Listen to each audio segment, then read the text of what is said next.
हमारी तरफ आ रहा है। तो क्या हो गया, कुछ नहीं कह सकता वो तुम्हें।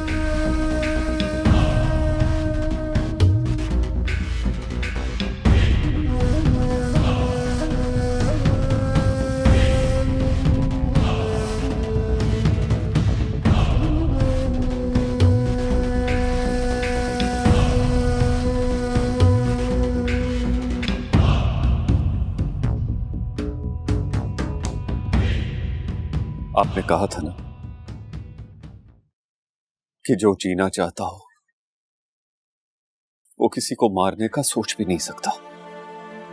हाँ,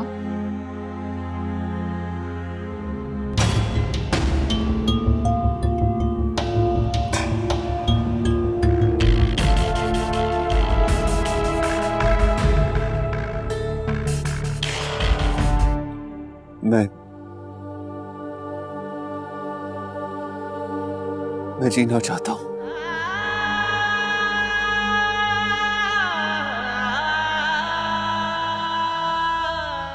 उसका एक ही रास्ता है तुम दोनों के पास।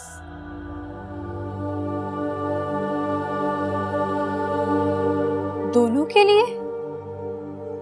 हाँ, वो क्या? अपने गुजरे हुए कल को भूल जाओ और अपने आने वाले कल की खुशियों को समेटने के लिए एक काम करो। कौन सा काम? अपना हाथ दो।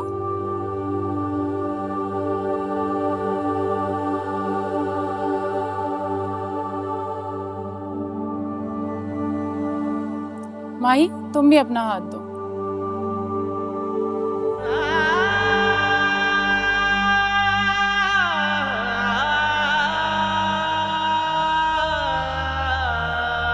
एक दूसरे का हाथ थामकर एक दूसरे की जिंदगी बन जाओ। Natasha madam,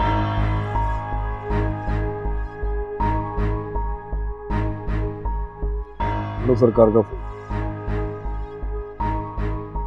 hello. हाँ बोलो जान, कोई मसला तो नहीं? आई थिंक अब मसले हल हो रहे हैं। हल हो रहे हैं? कौन से मसले हैं? आपने कहा था ना कि आपको 1-2 हफ्ते लग जाएंगे आने में, तो 5-6 दिन ही तो रह गए हैं आपके आने में। आप आएंगे तो मसले हल हो जाएंगे ना। कभी कभी तुम बहकी बहकी बातें करती हो। बहुत बिखरी हुई लड़की हूँ ना, इसलिए बहकी बहकी बातें करती। अच्छा अच्छा ठीक है, अपना ख्याल रखना।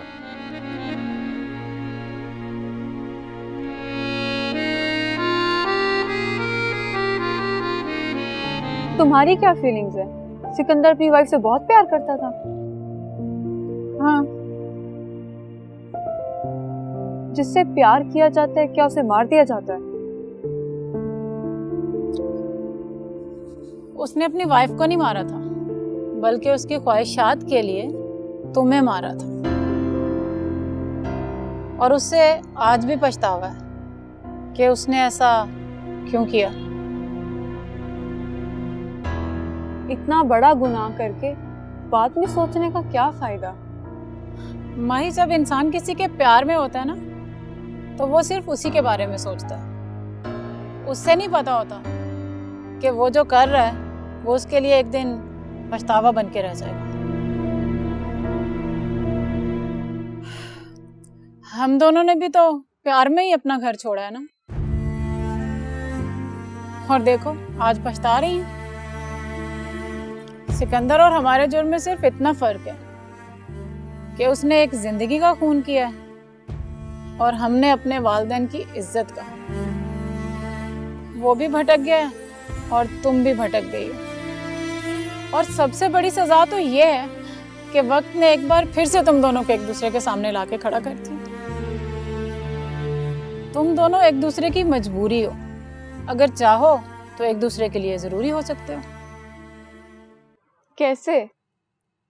अगर चोर को घर की चाबी दे दी जाए तो उसके ऊपर घर की चौकीदारी की जिम्मेदारी आ जाती है।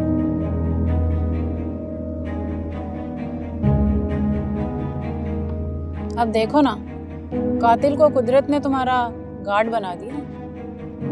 तुम्हारी मौत तो कुदरत ने सिकंदर के हाथों लिखी थी या नहीं, लेकिन शायद तुम्हारी हिफाजत सिकंदर के हाथों लिखी। वो मेरी हिफाजत करेगा, मगर क्यों और कैसे? अगर तुम्हारी हिफाजत उसकी जिम्मेदारी बन जाए तो। लेकिन नताशा मैडम, चुप, कमर आ गया। ऐसी क्या बात थी जो मुझे हवेली बुलाया? हम सच जानना चाहते हैं। सच? कैसा सच? हमें लगता है कि तुम हमसे कुछ छुपा रहे हो। खुलकर बात करो खुशबख्त, तुम कहना क्या चाहते हो? माही घर से भागी नहीं है, तुम लोगों ने जानबूझ के उसे गायब किया है।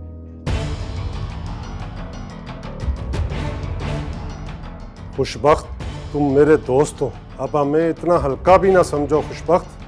बेटी के भागने का झूठ बोलकर खुद को तुम्हारी नजरों में शर्मिंदा करते। कर सकते थे, तुमने पहले भी इनकार किया था और फिर बिरादरी के कहने पे हाँ की थी। अगर मैं ना चाहता तो बिरादरी की क्या हिम्मत थी कि वो मुझसे जबरदस्ती हाँ करवा लेती। तुमने मुझे घर बुलाकर शर्मिंदा करने की कोशिश की है खुशबख्त। मैंने तुम्हें शर्मिंदा करने की कोशिश नहीं की फखरुद्दीन। अगर शर्मिंदा किया भी है तो तुम्हारी बेटी ने किया।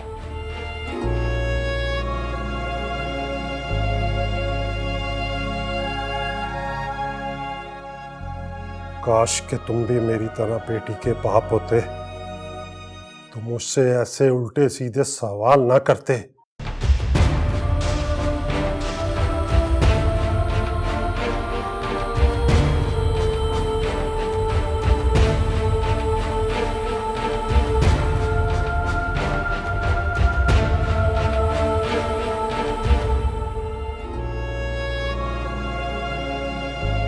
मैंने तुम्हें शर्मिंदा करने की कोशिश नहीं की फखरुद्दीन।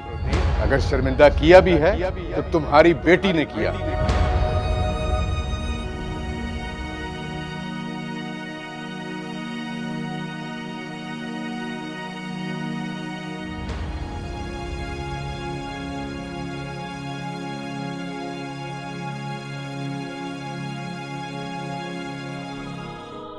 तुम्हारी ख्वाहिशों की आग पे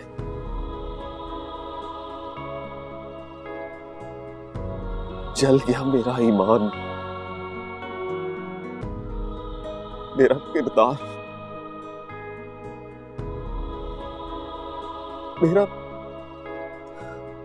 मेरा सुकून,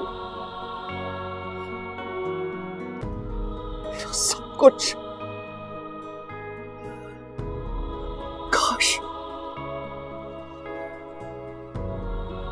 काश तुम मेरी सैलरी पर सब्र से गुजारा कर लेती तो आज मैं तुम्हारा मुजरिम होता, ना कानून का।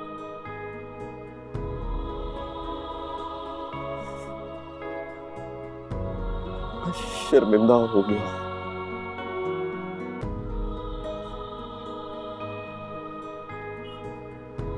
शर्मिंदा हो गया हूं अपने आगे।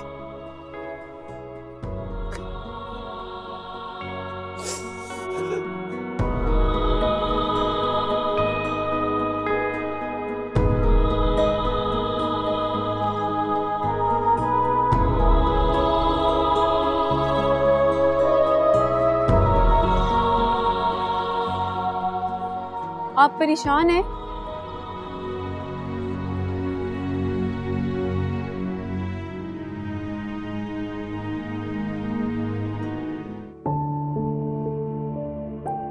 मुझे पूरा यकीन था सिकंदर मेरी बात को समझ जाएगा, और अब ये भी यकीन है कि वो तुम्हें मारेगा भी नहीं, वरना वो तुम्हें सांप के डसने से क्यों बचाता। वैसे जब उसने मुझ पे गन तानी तो मैं बहुत डर गई थी, मुझे लगा मैं नहीं बचूंगी। सिकंदर के खौफ को अपने जहन से झटक दो और उसके साथ जीने का सोचना शुरू कर दो। क्या मतलब? मैंने तुम्हें कहा था ना कि अपनी हिफाजत को उसकी जिम्मेदारी बना दो। कैसे? उससे शादी कर लो। क्या? मैं सिकंदर से शादी कर लूं, ये जानते हुए कि वो अपनी बीवी का कातिल है? वो भी तो तुम्हारे बारे में जानता है कि तुम घर से भागी हुई एक लड़की हो।